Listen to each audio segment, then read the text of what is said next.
হাতে আর সপ্তাহ তিনেক দ্বিতীয় পর্বে ভোট গ্রহণ উত্তর 24 পরগনায়। তাই ঝড় বৃষ্টি কালবৈশাখী যাই আসুক, থেমে থাকার প্রশ্ন নেই।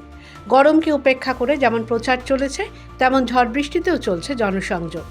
ব্যারাকপুর মহকুমার হাই ভোল্টেজ বিধানসভা নোয়াপাড়ার তৃণমূল প্রার্থী তৃণাঙ্কুর ভট্টাচার্যের সমর্থনে হুটখোলা গাড়িতে প্রচার করলেন সাংসদ রচনা বন্দ্যোপাধ্যায়। ঝড় বৃষ্টির মধ্যেই রাস্তার দুধারে তখন মানুষের ঢল।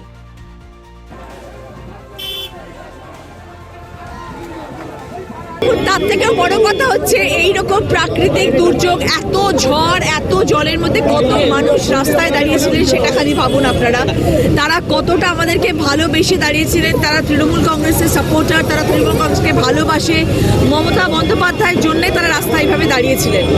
এবং যতটা রাস্তা বৃষ্টি হয়েছে ততটা রাস্তা আমরা দেখলাম মানে কাতারে কাতারে মানুষ আজকে দাঁড়িয়েছিল, সবাই তৃণাঙ্কুরকে সাপোর্ট করার জন্য দাঁড়িয়েছিল। এটাই আমাদের সব থেকে বড় পাওয়া। যে আশা করব যে আগামী তোমাদেরকে 29 আমরা আশা করব যে 29 তারিখে সবাই জোড়া ফুলে ভোট দিয়ে তৃণাঙ্কুর আমার ভাই, ভীষণ ভালো ছেলে, সব থেকে ভালো কথা ওকে সুযোগ দিতে হবে ভালো কাজ করার।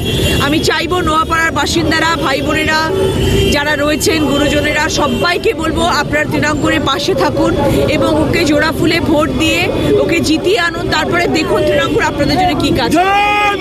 তৃণমূল কর্মীরাও বৃষ্টি উপেক্ষা করে রচনা ব্যানার্জিকে সঙ্গে নিয়ে ছাতা মাথায় গারুলিয়ার পুরো এলাকায় প্রচার করেন। প্রতীতি ঘোষের রিপোর্ট, দ্য ওয়ান।